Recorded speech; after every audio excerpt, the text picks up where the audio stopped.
దాదాపు నెల రోజుల నుంచి పోరాడుతున్న నో రెస్పాన్స్. 9 మంది మరణం, ఇంకా నలుగురు ప్రాణాలతో కొట్టుమిట్టాడుతున్నారు. ఈ కేసంతా మనకు తెలిసే ఉంటుంది. మంగ్లీ వర్సెస్ మైక్రో ఫైనాన్స్ సంస్థ.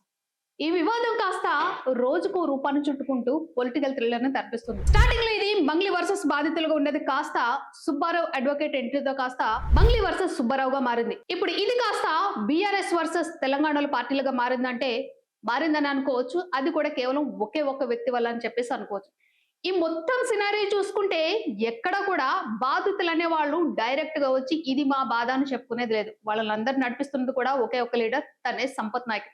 ఇతన్ని ఎందుకు టార్గెట్ చేశానని అనుకుంటే, నేను ఇప్పటి వరకు కూడా అతన్ని పర్సనల్ గా ఎప్పుడూ కలవలేదు. నిన్న కలిసిన తర్వాత నాకు అర్థమైంది ఏంటిదంటే, బాధితుల గొంతు నొక్కేస్తూ ఆ ప్రయత్నంలో సంపత్ నాయక్ తన రాజకీయ భవిష్యత్తును తీర్చిదిద్దుకుంటున్నాడేమో అని అనిపిస్తుంది. నిన్న సడన్ గా టీపీసీసీ అధ్యక్షుడు మహేష్ కుమార్ గౌడ్ గారిని కలిశారు. ఎందుకు కలిసారని అడిగితే, మా బాధితుల తరపున పోరాటం చేయండి అని అంటున్నారు. ఇక్కడ నాకు స్టార్టింగ్ లో వచ్చిన డౌట్ ఏంటంటే, డబ్బులు తీసుకున్నది మంగ్లీ.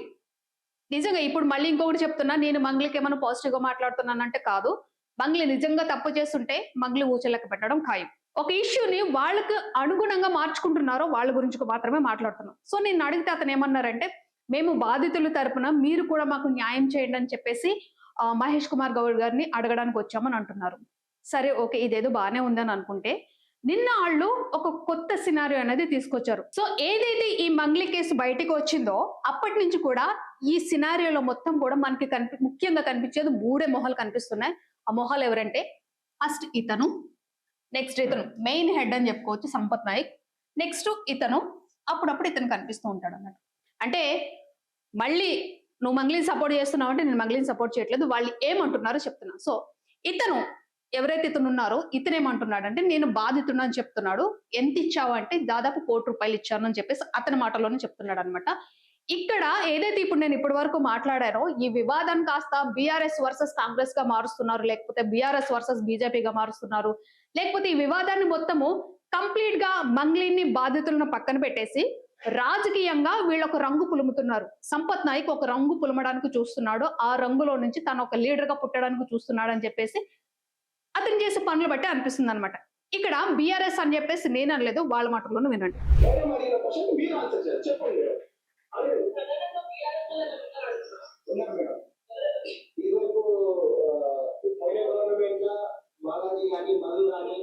అభిషేక్ కానీ బాలాజీ కానీ మధు కానీ అభిషేక్ కానీ వీళ్ళైతే ఎవరైతే ఉన్నారో వీళ్ళు ప్రధానంగా అయితే ముఖ్యంగా ఎవరైతే మనకి బాలాజీ గాని ఇతను ఏం చెప్తున్నారంటే,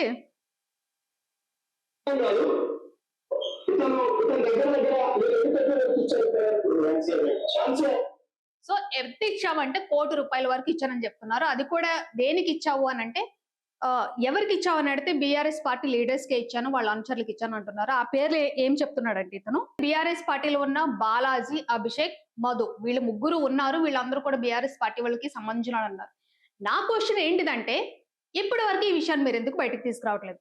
బాలాజీ, మధు లేకపోతే అభిషేక్ అన్న వాళ్ళు మీకు స్టార్టింగ్ నుంచి తెలిసినప్పుడు వాళ్ళు బీఆర్ఎస్ లో ఉన్నారని చెప్పేసి మీకు తెలుసు. ఈ వివాదం స్టార్ట్ అవ్వక ముందు నుంచే తెలుసు. మరి అప్పుడెందుకు చెప్పలేదు అని అంటే, వీళ్ళు ఒక కొత్త పాయింట్ అనేది రేస్ చేశారనమాట. అదేంటిదంటే, మమ్మల్ని వీళ్ళు బెదిరించారు, అందుకనే మేము బయటకు రాలేదు అంటున్నారు. అది నేను అనేది కాదు, వీళ్ళ మాటల్లోనే వినండి మీరు ఒకసారి. బాలాజీ కానీ మధు కానీ అభిషేక్ కానీ వీళ్ళైతే ఎవరైతే ఉన్నారో వీళ్ళు ప్రధానంగా రవీంద్ర కుమార్ అనుచరులు, టీఆర్ఎస్ పార్టీ అనుచరులు. ఇతను చెప్తున్నాడు, వినండి ఒకసారి. వాస్తవానికి మాకు ఇప్పటిదాకా కూడా ఇట్లాంటి అవకాశాలు అంటే మాకు దొరకలేదు. ఎందుకంటే వాళ్ళు ఒక 1 year నుంచి కూడా మమ్మల్ని మొత్తం పెట్టారు, ఇస్తాం, మీరు బయటికి వెళ్ళకండి, ఇంగ్లీష్ బయటికి రావద్దు అని చెప్పేసి అట్లా బయటకు వస్తే మీరు రూపాయలు రావాలని మమ్మల్ని బెదిరించారు. ఎవరైతే బాలాజీ ఉండే ఎవరైతే మొదలు వీళ్ళు మమ్మల్ని బెదిరించారు కాబట్టి ఇప్పుడు నాకు బయట చెప్పలేదు. వాస్తవానికి ఏంటంటే, ఈ బాలాజీ అనే క్యాండిడేట్ మన మన పేపల్లి మండలం నుంచి డిప్యూటీ కూడా టీఆర్ఎస్ తరఫున పోటీ చేద్దామని చెప్పేసి కూడా అన్నాడు. ఆయన ఆల్రెడీ మన రవీంద్ర కుమార్ అనుచరుడు, మధువరెడ్డి అయినా కూడా ఆయన అనుచరుడు, అభిషేక్ కూడా బీఆర్ఎస్ పార్టీలో ఒక కార్యకర్త, ఒక లీడర్. సో ఇతనేమంటున్నాడంటే, అభిషేక్ అనే అతను బీఆర్ఎస్ లో ఒక లీడర్ అంటున్నాడు. అతను ఎక్కడ బయటకు వచ్చింది లేదు, మేబీ ఒక కార్యకర్త అయితే అని అనుకోవచ్చు. ఇంకొకటి ఏమంటున్నాడు అంటే, ఇతను మమ్మల్ని భయపెడుతున్నారు సంవత్సరం నుంచి అని అంటున్నారు. మీరు భయపడాల్సిన అవసరం ఏముంది? పైసలు మీవే కదా! అతను చెప్పిందే అతను ఏమన్నారంటే, మేము ఒక 5,00,000 ఇస్తే మాతో 2,00,000కే బాండ్ రాయించుకున్నాడని. ఎందుకు 2,00,000కే బాండ్ రాయించుకున్నారంటే, రేపన్న రోజు ఇది బయటకొస్తే గనక మీ పైసలు మీకు రావు. సో, అప్పుడు అమౌంట్ ఎక్కువ అవుతుంది కాబట్టి మనకు చాలా ఇబ్బంది అయిపోతుంది అని చెప్పేసి అతను ముందే చెప్తే వీళ్ళు ఓకే అని చెప్పేసి చెప్పారంట. నాకు తెలియక అడుగుతున్నానండి. ఇప్పటి రోజుల్లో ప్రెజెంట్ రోజుల్లో ఒక్క రూపాయి ఇవ్వడానికి మనం 100 సార్లు ఆలోచిస్తాం కదా! మీరు 30,00,000, 80,00,000, రూ. 1,00,00,000, 3,00,00,000, 20,00,00,000 ఏ నమ్మకంతో ఇచ్చినట్టు మీరు? ఏమనంటే బంజారా అంటే నమ్మకమే అని అంటున్నారు. నమ్మకమే ఉండాలి గానీ, మరీ అంత అతి నమ్మకం అనాలా? లేకపోతే అవివేకం అనాలా మీది? హ్మ్. వాళ్ళు ముందే చెప్పారు. ఏంటి ఈ ఇష్యూ గనక బయటకొస్తే మేము జైల్లోకి వెళ్తాము అని కూడా ఈ ఎవరైతే మనకి మధు ఉన్నాడో, లేకపోతే అభిషేక్ అని చెప్తున్నారు, లేకపోతే మన మంగ్లీ తమ్ముడు శివ ఉన్నారంటున్నారో, వాళ్ళు ముందే చెప్పారని చెప్పేసి అంటున్నారు. ఏమని? మేము గనక జైల్లోకెళ్తే మళ్ళీ మీ పైసలు మీకు రావు అని చెప్పేసి వాళ్ళు చెప్పారంటున్నారు. ఇంకొకటి బెదిరించారు అని అంటున్నారు. బెదిరించినప్పుడు కరెక్టే. బెదిరించారు మిమ్మల్ని. మరి బెదిరించినప్పుడు అప్పుడే మీరు బయటికి రావచ్చు కదా! ఈరోజు మీరు బయటకొచ్చింది ఒకలా ఉంటుంది. ఏంటిది? వాళ్ళు ఆ డబ్బులతోటి ఫ్లాట్లు తీసుకున్నారు. చాలా చోట్ల ఫ్లాట్లు తీసేసుకున్నారు. బిజినెస్‌లు మొదలుపెట్టారు. సొంతంగా విల్లాలు కట్టుకుంటున్నారు అనంటే, ఇప్పుడు మీరిచ్చిన పైసలన్నీ గోవిందా అయిపోయినాయి. అంటే అవి మీకు తిరిగి రావాలనే మేము కోరుకుంటున్నాము. వాటిని వదిలేయండని చెప్పట్లేదు. ఆ రోజే మీకు చెప్పినప్పుడు మీరెందుకు బయటకు రాలేదు? ఇది దాదాపు 2 సంవత్సరాల నుంచి నలుగుతున్న వివాదం అని అంటున్నారు. కనీసం ఇప్పుడు నేను సంపత్ నాయక్‌ని అడుగుతున్నాను. నాది 2 సంవత్సరాల నుంచి నలుగుతున్న వివాదం. ఆ విషయం మీకు కూడా తెలుసు. ఓకేనా? మరి ఇప్పుడే మీరెందుకు బయటకొచ్చినట్టు? అంటే ఇది మీ పొలిటికల్ ఆహ్, భవిష్యత్‌కి ఉపయోగించుకోవాలనుకుంటున్నారా? అంటే కమింగ్ జీహెచ్ఎంసీ ఎలక్షన్స్ ఉన్నాయి కాబట్టి నేను కూడా జనసేన తరపున నిలబడాలని అనుకుంటున్నారా? ఇంకొకటి సంపత్ నాయక్ గారిని నేను ఒకటే అడుగుతాను. మీరెప్పుడు చూసినా సరే, నేను బాధితుల పక్షాన పోరాడుతున్నా, బాధితుల పక్షాన పోరాడుతున్నా. వెరీ గుడ్ అండి. మీకు చాలా మంచి మనసుంది. మరి బాధితుల పక్షాన పోరాడుతున్నప్పుడు మన డీజీపీ గారు, ఆనంద్ గారు గాని, లేకపోతే మన సీపీ సజ్జనార్ గాని మిమ్మల్ని రావద్దని అన్నారా? చెప్పలేదు కదండీ! ఇప్పుడు ఒక ఇంట్లో దొంగతనం జరిగితే మీరు డైరెక్ట్ ఒక పొలిటీషియన్ దగ్గరికి వెళ్లి, "నా ఇంట్లో దొంగతనం జరిగింది. నువ్వు ఆ దొంగను పట్టుకో" అని చెప్తారా? లేకపోతే పోలీస్ స్టేషన్‌కి వెళ్లి, "మా ఇంట్లో దొంగతనం జరిగింది. పట్టుకోండి" అని చెప్పేసి పోలీసులకు చెప్తారా? ఈ 2 ఒకటే. అంటే బాధితులు డబ్బును పోగొట్టుకున్నారు. ఇక్కడ దొంగతనం జరిగినప్పుడు కూడా డబ్బును పోగొట్టుకున్నారు. మీరు డైరెక్ట్ పోలీసుల దగ్గరికెళ్ళకుండా వీళ్ళందరిని వెనక వేసుకొని మీరే మాట్లాడుతూ వీళ్ళని పోలీసుల దగ్గరికెళ్ళకుండా ఎందుకు చేపిస్తున్నారు? ఇప్పుడు డీజీపీ గారు గాని, మన సివి ఆనంద్ గారు గాని అంత ఆహ్, కర్కశమైన మనస్తత్వం ఉందా? లేదు కదండీ! ఇప్పుడు మీరు ఒకరోజు వెళ్తే వాళ్ళు ఉండకపోవచ్చు. 2 రోజులు వెళ్తే ఉండకపోవచ్చు. కనీసం ఏదో రోజు దొరికినప్పుడు ఇది మా పరిస్థితి సార్ అని చెప్పేసి వాళ్ళకి చెప్పొచ్చు కదా! ఇంకా ఇక్కడ మీకొక డౌట్ రావచ్చు. ఇన్ని రోజులు ఈ విషయాలు డీజీపీ గారికి గాని, సీపీ గారికి గాని తెలీదంటే, మనకు కంప్లెయింట్ ఇస్తేనేనండి వాళ్ళు బయటకొచ్చేది. మొన్న మంగ్లీ వెళ్లారు. మంగ్లీ వెళ్ళింది. మంగ్లీ వెళ్లి ఏంటి, ఇట్లా నా మీద అడ్వకేట్ సుబ్బారావు నా ఇమేజ్‌ని పాడు చేస్తున్నాడు. లేకపోతే నా ఇమేజ్‌ని పాడు చేస్తున్నాడు. అతని మీద ఒక కేస్ ఫైల్ చేసింది. తీసుకోలేదా సీపీ గారు? మరి మీరు కూడా వెళ్ళొచ్చు కదా!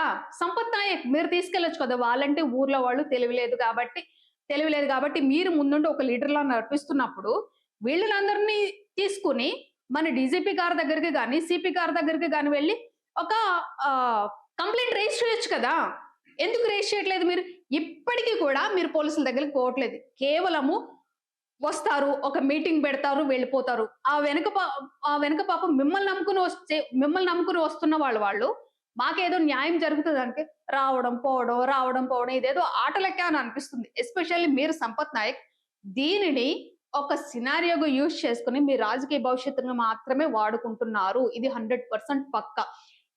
ఇది నిన్న చూసిందన్నట్టు. నిన్న నేను డైరెక్ట్‌గా చూసింది. నేను డైరెక్ట్‌గా ఫేస్ చేసిన ఇష్యూ. అందులో ఈ బాధితులు ఎవరైతే ఉన్నారో, ఆ బాధితులు మాట్లాడుతున్నారనమాట. ఒక బుక్ చూపించి మాట్లాడుతున్నారు. అది కూడా ప్లే చేపిస్తాను నేను. ఆ బుక్ చూపించి ఇదిగోండి మేము ఇంతమంది దగ్గర తీసుకున్నాము. ఇన్ని రాసుకున్నాము. మేము ఇంత మిత్తి కడుతున్నామని చెప్తే, పక్కనుండి మీరంటున్నారు, చెత్త మాటలు మాట్లాడతారు మీరు. చెత్తగాళ్ళు మీరంతా. అసలు సంపత్ నాయక్ బుద్ధుందా అసలు నీకు? నిన్ను నమ్ముకుని వస్తే డబ్బులు పోగొట్టుకుంది వాళ్ళు. నీకు వాళ్ళకి సంబంధం లేదు. అసలు నువ్వు ఆ ఊరి వాడివే కాదు. ఆ మాట చెప్పింది కూడా నువ్వే. అదే విధంగా కిషన్ రెడ్డి గారిని కూడా ఒక 2 రోజుల్లో కలవబోతున్నాం. కిషన్ రెడ్డి గారితో పోయినది పేద ప్రజల పక్షాన మీరు న్యాయం చేద్దామంటే రండి, కూర్చుందాం, మాట్లాడదాం. జరిగిందే జరిగిపోయింది. వీళ్ళకి న్యాయం జరగడానికి మేము ముందుంటాం. కలుస్తామని కూడా ఆయన మాట ఇచ్చారు. మీతో కలిసి మనం ముందుకు నడతాం, వీళ్ళకి సత్వర న్యాయం చేయాలని కోరుకుంటున్నారండి. అదేవిధంగా కిషన్ రెడ్డి గారిని కూడా ఒక 2 రోజుల్లో కళ్యాణ్ చేస్తున్నాం. కిషన్ రెడ్డి గారితో కూడా మేము తీసుకున్నాము, ఒక అపాయింట్మెంట్ కూడా తీసుకున్నాము. దాని తర్వాత బీజేపీ పార్టీ అధ్యక్షులు ఎవరైతే ఉన్నారో తెలంగాణ రాష్ట్ర అధ్యక్షులు రామచంద్ర అన్నగారికి కూడా కాల్ చేయడం జరిగింది. 1వ తారీఖు తర్వాత ఎక్కడైతే మోడీ గారి సభ తర్వాత ఇక్కడ ఇతని మాటల్లో చూస్తే మేము కిషన్ రెడ్డి గారిని ఒక 2 రోజులు కలవబోతున్నాం. నిన్న ఏదైతే మహేష్ కుమార్ గౌడ్ గారిని కలిసారో, మహేష్ కుమార్ గౌడ్ కలిసిన తర్వాత జరిగిన ప్రెస్ మీట్ ఇది. ఒక 2 రోజుల్లో మేము కిషన్ రెడ్డి గారిని కలుస్తాము, తర్వాత రోజు మన బీజేపీ ప్రెసిడెంట్ ఎవరైతే ఉన్నారో రామచంద్ర గారిని కలుస్తున్నాం అన్న. ఇక్కడ కూడా నువ్వు ఆ పార్టీని ఈ పార్టీని కలుస్తాను అంటున్నావు తప్ప ఇప్పటికీ కూడా వాళ్ళని తీసుకెళ్లి పోలీస్ స్టేషన్కి వెళ్ళి కంప్లైంట్ అనేది రేజ్ చేయలేదు. మళ్ళీ ఏం చెప్తున్నావు, వాళ్ళ మీద కంప్లైంట్ రేజ్ అయ్యిందంట, వాళ్ళని పోలీసులు ఎట్లయినా తీసుకొస్తారంట, అరెస్ట్ చేస్తారంట అని చెప్పేసి అంటున్నావు. కానీ అసలు కంప్లైంట్ ఇచ్చింది ఎవరు? నువ్వు ఇచ్చావా? నీతో పాటు ఉన్న వాళ్ళతో ఇప్పించావా? లేదు. ఇక్కడ కూడా ఈ సినారియోను మొత్తం కూడా నీ రాజకీయ భవిష్యత్తుని పెంచుకోవడానికి ఉపయోగించుకుంటున్నావు అంటే 100% అదే అవుతుంది. ఇంకొకటి, ఇక్కడ వీళ్ళందరూ ఏమంటున్నారంటే బీఆర్ఎస్ పార్టీని కూడా తీసుకొచ్చి మధ్యలో పెట్టేస్తున్నాం. సరే, బీఆర్ఎస్ పార్టీనే ఉందనుకో. ఇప్పుడు బీఆర్ఎస్ పార్టీలో ఉన్న వాళ్ళే మాకు అన్యాయం చేశారా అని నువ్వు చెప్తున్నప్పుడు, నువ్వు డైరెక్ట్ గా బీఆర్ఎస్ అధినేత ఎవరైతే ఉన్నారో, పెద్దలు ఎవరైతే ఉన్నారో వాళ్ళ దగ్గరికి వెళ్ళి, అన్నా ఇది మీ పార్టీలో ఉన్న వాళ్ళని నమ్మే వీళ్ళెంత మోసపోయారని చెప్పేసి చెప్పొచ్చు కదా. నువ్వు డైరెక్ట్ గా వాళ్ళ దగ్గరికి వెళ్ళి ఫస్ట్ నువ్వు చేయాల్సిన పని అది. ఎవరు? బీఆర్ఎస్ పార్టీని బ్లేమ్ చేస్తున్నారు కాబట్టి ఇక్కడ నేను బీఆర్ఎస్ ఫేవర్ అని అనుకునేవారు, నేను బీఆర్ఎస్ ఫేవర్ ని కాదు, బంగ్లీ ఫేవర్ ని కాదు, సంపత్ నాయక్ ఫేవర్ కూడా కాదు. ఇక్కడ సంపత్ నాయక్ ఎట్లా డ్రామాలు చేస్తున్నాడో అది మాత్రమే మాట్లాడుతున్నా. నేను ఇలాగే మాట్లాడుతున్నా, ఎందుకంటే నేను నిన్ను డైరెక్ట్ గా చూశాను, నీ యాటిట్యూడ్ చూశాను కాబట్టి మాట్లాడుతున్నా. ఇంకొకటి, so coming to the point, BRS వాళ్ళు మిమ్మల్ని మోసం చేశారు, బీఆర్ఎస్ లో ఉన్న కార్యకర్తలు మిమ్మల్ని మోసం చేశారు అన్నప్పుడు నువ్వు డైరెక్ట్ గా బీఆర్ఎస్ పెద్దల దగ్గరికి వెళ్ళి, అన్నా మీ పార్టీలో ఉన్న వాళ్ళు మమ్మల్ని మోసం చేశారు, మాకు న్యాయం చేయండి అని చెప్పేసి డైరెక్ట్ గా పోవచ్చు కదా. నువ్వు ఆ పార్టీ దగ్గరికి పోకుండా ఎగరెస్ట్ పార్టీలు ఏమున్నాయో, బీఆర్ఎస్ కి ఎగెనెస్ట్ గా ఎవరున్నారో కాంగ్రెస్ దగ్గరికి పోతానంటున్నావు, బీజేపీ దగ్గరికి పోతానంటున్నావు. పోవాల్సిన నెసెసిటీ ఏంటి?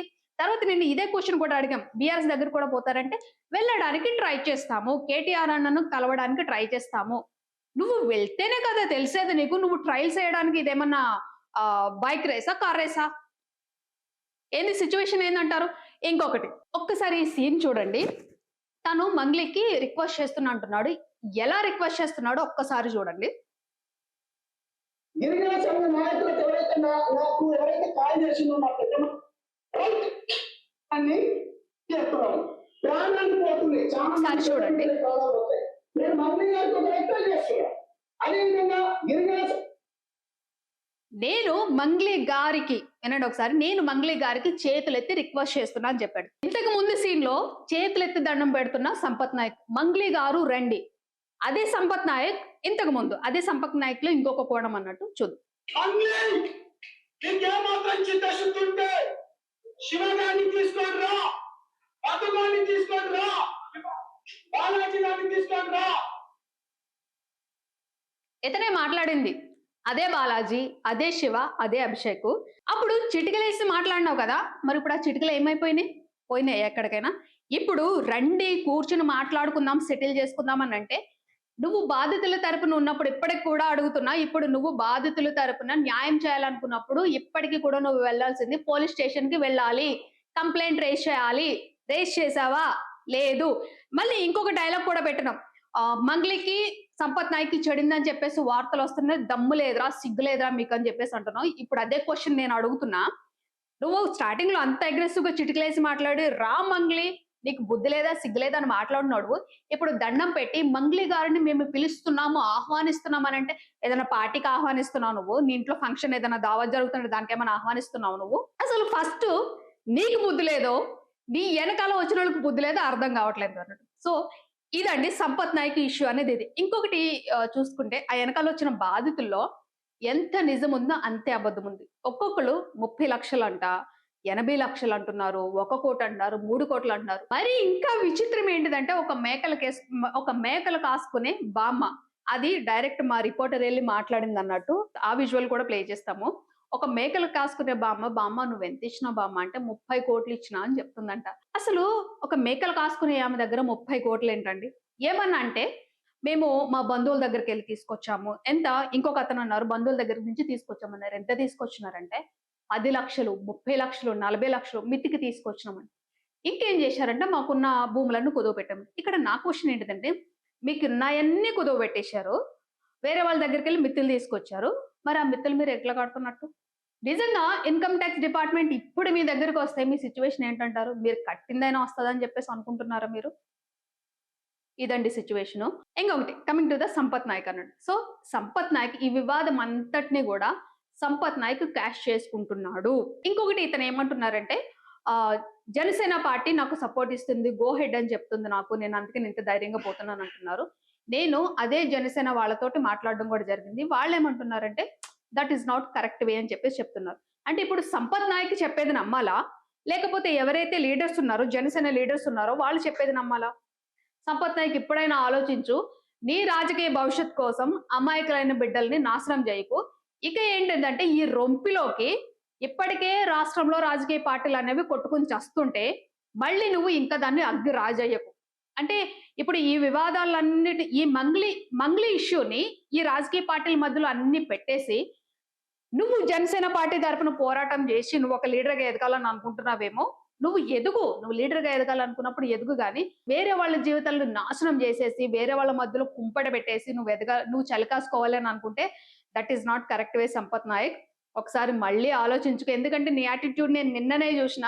ఇంకొకటి అక్కడ కనీసము బాధితులన్న వాళ్ళు ఏం మాట్లాడాలని అనేది కూడా నువ్వే స్క్రిప్ట్ చేస్తున్నావు.